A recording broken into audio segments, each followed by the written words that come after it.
Good morning everybody, and welcome to this new session from VELP Scientifica.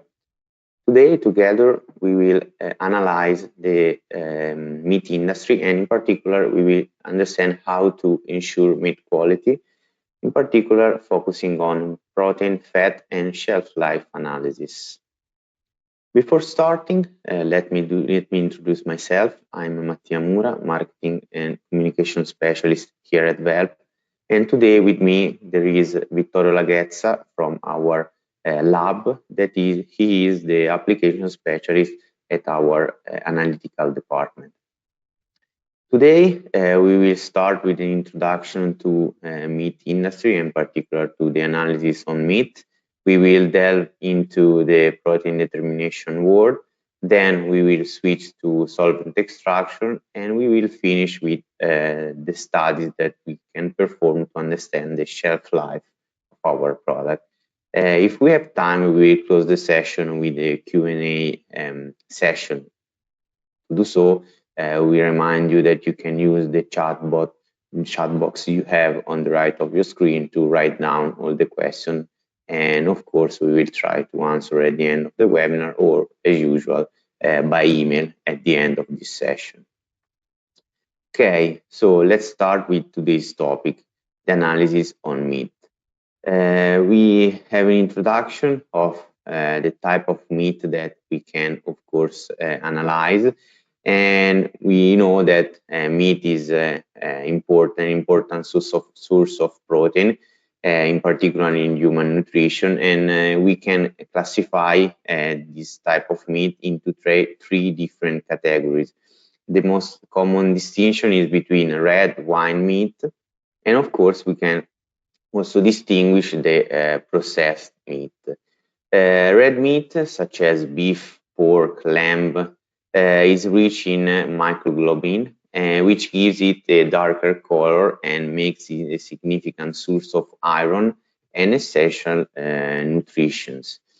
On the other side, white meat, that includes chicken, turkey, and rabbit, has usually a lower myoglobin content and is, of course, generally leaner, making it a popular choice for a high protein and low fat diet. On the other side, we have the processed meat, and that are like sausages, ham, bacon, all of this type of meat that undergo curing or smoking for preservation. While flavor, this often contains added sodium and preservatives.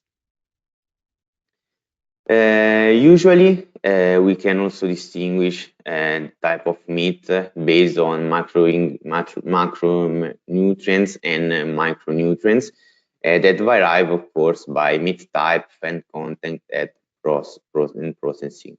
In these terms, red meat is known for its high protein content, around 20-30 grams per 100 grams, and its rich supply of iron, zinc, and vitamin, which are crucial for energy production and red blood cell formation. However, depending on the cut, the red meat can also be high in fat content.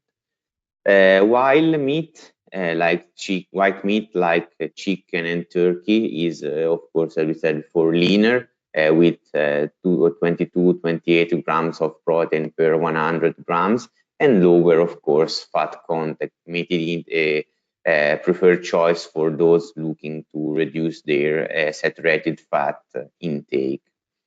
Of course, it also contains key vitamins like B6 and phosphorus. On the other side, processed meat, while usually more convenient than the first two choices, can be high in sodium and includes also a high percentage of unhealthy fats. So in this case, moderation is usually recommended to limit potential health risks. So the meat industry, of course, faces several challenges that directly impact the product quality, safety, and consumer trust. To ensure high standards, usually producer must carefully monitor key parameters throughout the production process.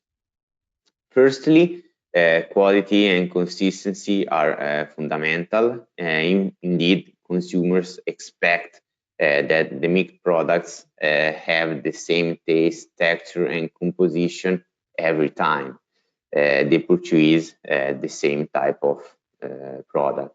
So any variation can affect customer satisfaction and, of course, brand reputation. Then we have food safety and compliance. Indeed, regulation worldwide impose strict limits on contaminants, additives, and nutritional claims. Analytical methods help, in this case, to verify that products meet legal standards and avoid potential risks. Finally, consumer expectation continue to evolve, and there is a growing demand for transparency in labeling, precise nutritional values, and extended shelf life. Of course, people want to know exactly what they are eating and trust that it's safe and fresh. This is why analysis plays a crucial role. Indeed, accurate protein and fat determination ensure a correct labeling and nutritional compliance. Process control helps standardize production, reducing variation. And by studying oxidation stability, we can predict and extend the shelf life, preventing waste, and of course, ensuring a better customer experience. Throughout this webinar, we will, of course, explore how different analytical techniques help meet these challenges and improve the quality of meat products. Indeed, we will start with protein determination, which is essential for nutritional labeling, quality control. And of course, as you can see from the slide, we will explore two different widely used methods, the Kildall method, considered the gold standard in protein determination.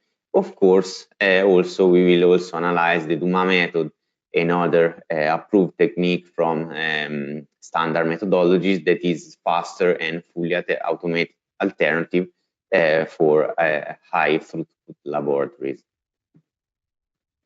Then we will explore fat extraction, which plays a crucial role in determining the nutritional profile of meat. And using the solvent extraction method, of course, we can obtain the fat content measurement to ensure also, in this case, compliance with regulation and product consistency. We will close, of course, with the shelf life studies, and we will discuss oxidation stability. That is an important factor when assessing the shelf life of meat product. Indeed, by studying lipid oxidation, we can predict how long a product will maintain its freshness and quality, in this case. That is very important, and it helps manufacturers to optimize formulation and packaging.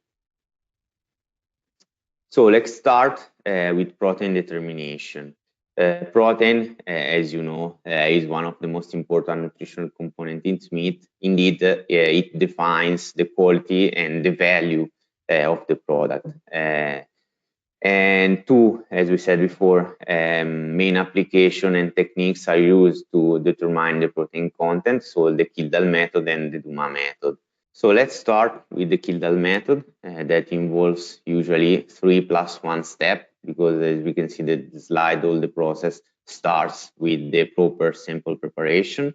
Then we will perform the digestion, so the meat sample is digested with concentrated sulfuric acid and a catalyst in order to convert nitrogen into ammonium sulfate. In this case, you can see that we can perform this step using our semi-automatic digester or our automatic digester for our DKL series. You can also see that we have a KS1000, that is our fumes and neutralization instrument in order to remove the hazardous fume produced during the digestion step.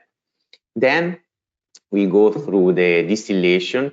In this case, the digested mixture is neutralized with sodium hydroxide, releasing ammonia gas, which is then distilled into a receiving solution.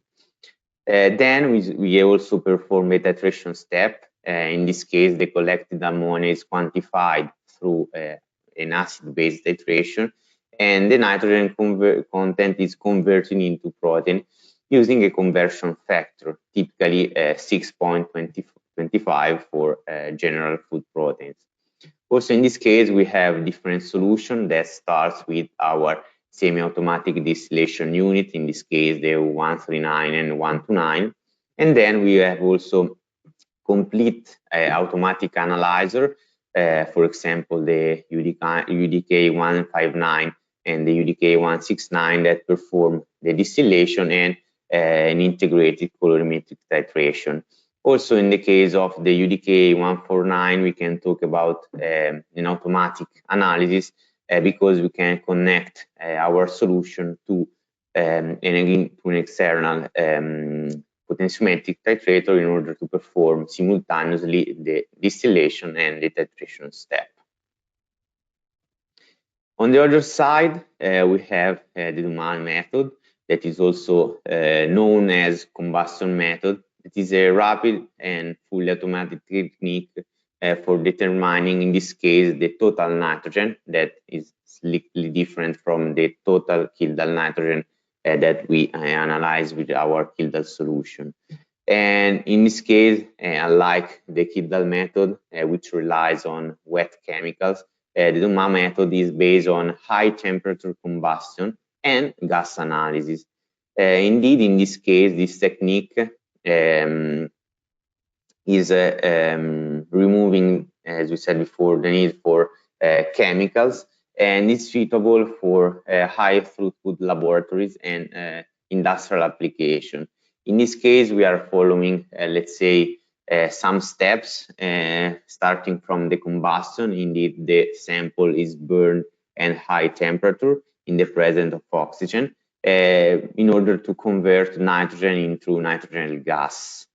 Then we have the detection step, in which the released nitrogen is measured using a thermal conductivity detector, as you can see in the slide. And in order to calculate the protein content, the nitrogen is converted into protein based on a known conversion factor, as we said also before with the Kildal method. So I leave the word to Vittorio from our lab that is introducing us the two different standard methodologies, and with him we will go through the sample preparation. We will delve into the analytical challenges, and we see and compare the results that we obtain with the two different techniques. Thank you, Mattia. Here in this slide, we report some official standard for both Kildal and Dumas technique. As you can see, for Kildal technique, we followed the ISO 937 of 223 that states analysis for meat and meat products for the determination of nitrogen content, and the AOSC 981.10 for crude protein in meat for block digestion method. And regarding the Dumas technique, we have the AOSC 992.15 for crude protein in meat and meat product. Regarding our analysis, we have tested some different samples, and we reported for example, in this slide, our analysis on Wurstel sample, pork boiled sausages with a protein labeled content of 12%. Regarding this kind of sample, it's a crucial aspect, the preparation of the sample. In fact, we have to homogenize the sample with a grinder for at least 40 seconds at 4,000 repetitions per minute in order to obtain 1 millimeter particle size. And in order to obtain a representative aliquot of the sample when we have to analyze. Then we can weight the sample. We weighted about 1 gram of sample into a nitrogen-free weighing boat. Then we place the weighing boat inside of the standard test tube. In each tube, after the addition of the sample, it's possible to add the catalyst tablet to KJ tab VCM, the one that contains copper sulfate and potassium sulfate, and then we can add the sulfuric acid in order to have the digestion of the sample, and 2 antifoam tablet, BS tablet, in order to avoid any foaming of the sample during the digestion.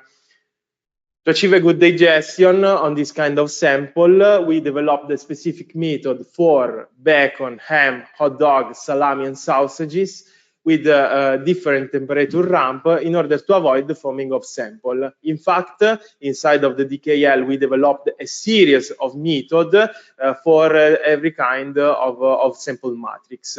In this case, we have this method number 13, which have a different step in order to avoid the foaming of the sample during the digestion. We have, in this slide, we reported the temperature ramp that we followed, and we have 30 minutes at 250 degrees centigrade, 30 minutes at 350 degrees centigrade, and 6 minutes at 420 degrees centigrade. The crucial step for the digestion of a sample for Kildare technique is this last one at 420 degrees centigrade. The previous steps are just to avoid the strong boiling of the sample and the foaming of it during the digestion. After the digestion step, we have the distillation and titration step. As you can see, after the digestion, it's possible to wait the cooling of the test sample in order to later perform the distillation and titration of the sample.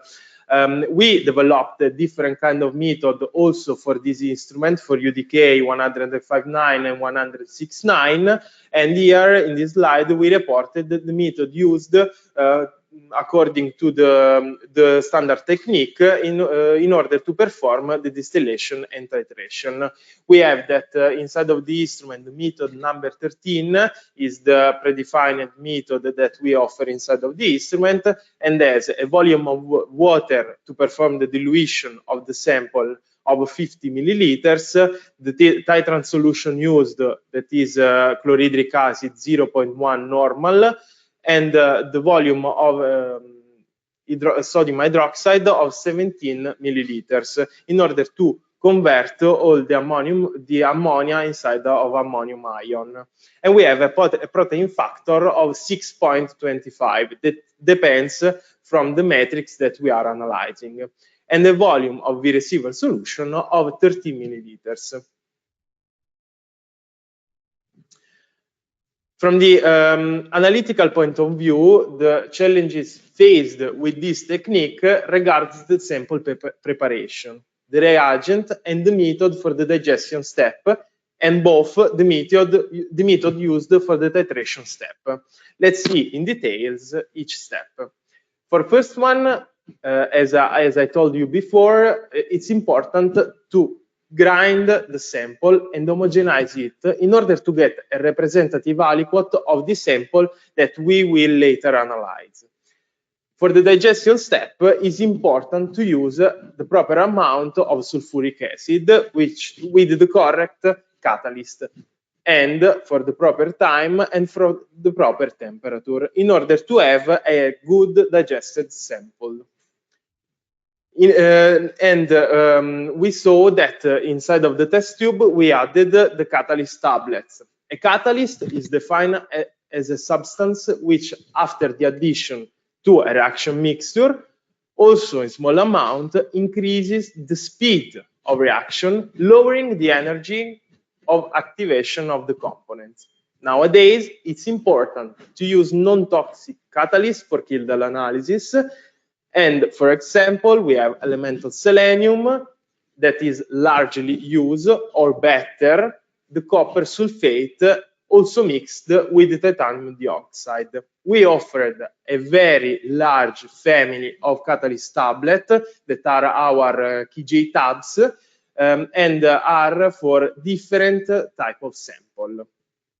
The amount of acid is also another crucial aspect that is related to the digestion.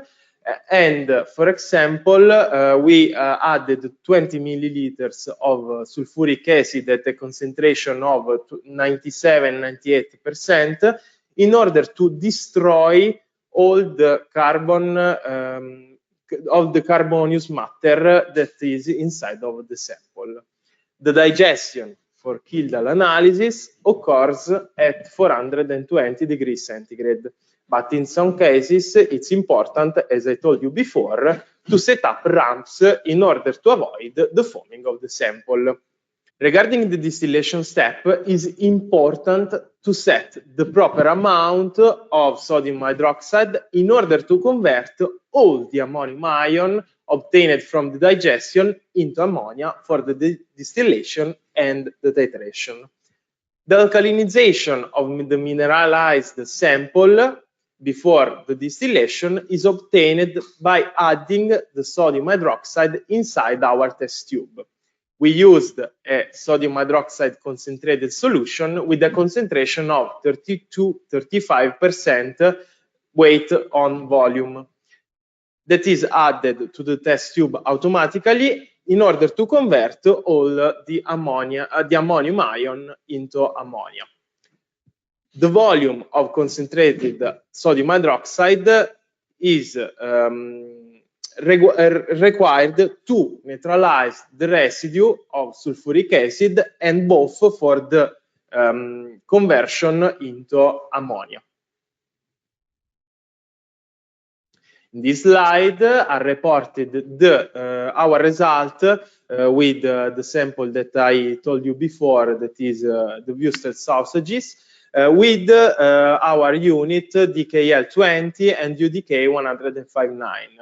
As you can see, the result obtained in terms of nitrogen and protein are in line with the labeled value, which is of 12%.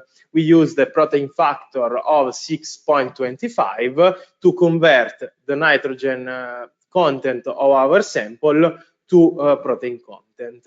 As you can see, the relative standard deviation is really low, under 1%, in accordance with the method that we used. And also for the protein factor, also for the protein content, we have a relative standard deviation that is the same as the nitrogen content. Regarding the Dumas analysis, we used our unit NDA 702 and we performed the analysis on different type of cured meat with a very large protein expected content from 14 to 31% in order to have a clear view of analysis on cured meat. Also for this kind of analysis and for this kind of sample, a crucial step for the analysis is the preparation. We homogenize the sample with a grinder in order to have a homogenized sample and in order to withdraw a representative aliquot of the sample that we analyze. We take the homogenized sample and we weigh the sample in order to perform the analysis inside of our unit. We weighted 200 milligrams of cured meat inside of our tin foil directly on the balance. We analyzed the sample with our method meat and derived product that is available inside of DumaSoft. We developed this method in order to achieve a good combustion of the sample and in order to have reliable result. The analytical challenges regarding the Dumas technique are different. As we have seen for the Kildall technique, the sample preparation is always crucial in order to achieve reliable result. Grinding and homogenization of the sample is important to get a representative aliquot of the sample. In order to have a complete combustion, a reliable result, is also important to choose the correct method with the proper oxygen flow and the proper oxygen factor, depending on the sample weight. We developed the method for this kind of sample and we put inside of our software. The software arrives with a series of pre-installed methods that are available for our customer. Another crucial aspect to get accurate result is the proper calibration of the instrument. For the analysis of meat sample, we will see in the next slide, we calibrated the instrument with some EDTA standard, weighing accurately to the nearest 0.1 milligram, with a range from 50 to 150 milligram of EDTA certified standard. Inside of this slide, as you can see, these are the results that we obtained for different kind of sample that we have tested. Starting from the Italian mortadella, as you can see, we weighted a quantity around 200 milligram with a percentage of nitrogen of a mean of 2.297. with a relative standard deviation under 1%. This nitrogen content could be converted into protein content, and as you can see, the value are in line with the expected protein value labeled for this kind of product. Also for Italian golfetta and Italian pepper salami, we have that the result obtained are completely in line with the expected value, both with the relative standard deviation that is for the Italian golfetta under 2% and the Italian pepper salami under 1%. Also for this kind of analysis, we used a protein factor of 6.25. The choice between the Kildall and Dumas technique depends on the specific needs of the laboratory or food manufacturer. But we have to keep in mind that both techniques are official standard and are worldwide accepted as golden standard also from the regulatory point of view. Both techniques provide reliable results, accurate results, and it's up to the laboratory to choose the best to get the nitrogen content and the protein content. So thank you, Vittorio. And now we switch completely the topic and we will see how to determine fat in meat samples. So fat, as was with protein, it is an important parameter that is widely analyzed by meat producer because fat influences the texture, the taste, and the stability of our product. And of course, as it was with protein, it is measured in order to be declared the quantity of the content of fat on a product on labels and in order to comply with regulatory standard. In this case, we will see how to extract fat using a hot solvent, as it is a widely recognized technique accepted by standard reference methods. So we are talking about solvent extraction, and in particular following the Randall methodology, in which the sample is immersed in a boiling solvent in order to dissolve the fat content.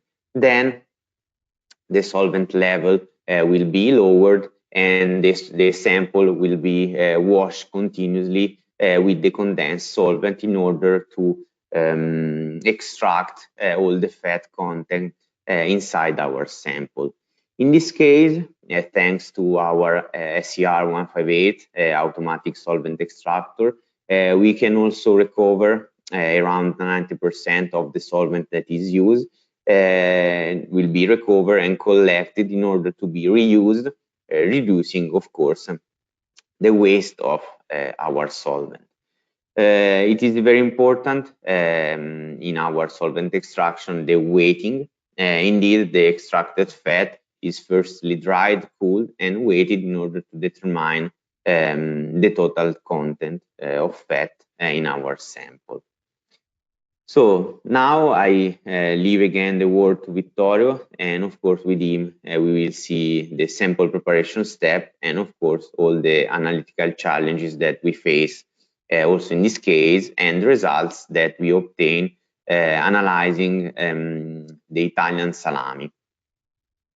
Regarding the sample preparation for the fat extraction, we analyzed an Italian salami with a crude fat expected content of 34%. Regarding the preparation of this kind of sample, we cut the salami in slice and grind it with a blade grinder for a few seconds in order to have an homogenized sample. After the grinding, we leave it in an oven for 6 hours at 105 degrees centigrade in order to remove all the moisture contained inside of the sample, and we recorded both the previous weight and the weight after the drying in order to calculate the loss of humidity of this kind of sample. So we put 4 grams of the desiccated sample and the homogenized sample directly inside of the extraction timbals. Regarding the analysis, after the weighing of the sample, we put the extraction timbals in the prepared extraction cap inside of our unit. On the control pad of the unit, it is possible to select throughout the analysis method the preset method called crude fat in meat, in completely compliance with the AOSC 991.36. Regarding the analytical challenges, it's important to understand the nature of the fat extraction analysis, because we have to keep in mind that this analysis is a gravimetric analysis. So before starting the extraction, it is essential to pre-treat the empty glass extraction cap by heating them in an oven at 105 degrees centigrade for 1 hour. Once cooled in a desiccator, it's important to record accurately the tear of this extraction cap in order to have an accurate and precise weight of the extraction cap. Thanks to the thimble holder, it's possible to place the thimble directly into the extraction cap and later into the SER 105.8 without risking any sample loss. A crucial aspect of the extraction step is the choice of the solvent. Petroleum is the most correct solvent for the extraction of crude fatty meats and derivative, providing reliable results as indicated in the official norm. In our test, different parameters were tested for the above solvent. The best result were obtained using the preset method contained inside of our unit. In this slide, I reported the result obtained for this kind of sample regarding the extraction of fat. As you can see, we get a mean value of fat of 34.194 with a relative standard deviation under 1%, and it's completely in line with the fat labeled value for this kind of sample. Let's now finish our session talking about oxidation stability studies.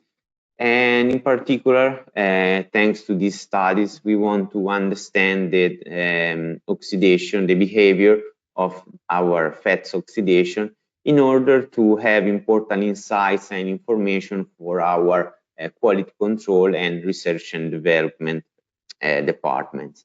In order, indeed, thanks to this officially approved method, AOCS CD12C16, we can have important information in order to compare, for example, formulas and new ingredients, understand the effects of additives that are put in our sample in our product in order to extend the shelf life of the product. We can also perform studies on the efficacy of packaging and transportation effects on goods. We can assess the storage period, and of course, very important, we can develop new products and more. So thanks to our oxytest, and that is the product that you can see in this slide, we can speed up the oxidation process using two important accelerating factors, the temperature and the oxygen pressure. So in this case, we are going to analyze the sample that is analyzed directly, let's say, as it is. It could be solid, liquid, or pastry. As it is, because we will analyze our sample without an extensive sample preparation and without extracting preliminary the fats. So we will analyze the sample as it is. We will perform just a sample preparation like an homogenization. Then we will, of course, at the end of the, let's say, process, we will obtain a result that is expressed through this IP, that is the induction period, that represents the time required to reach the starting point of the oxidation. So in this case, a longer IP will indicate that we have a greater resistance to oxidation, while a shorter IP indicates a lower resistance to oxidation.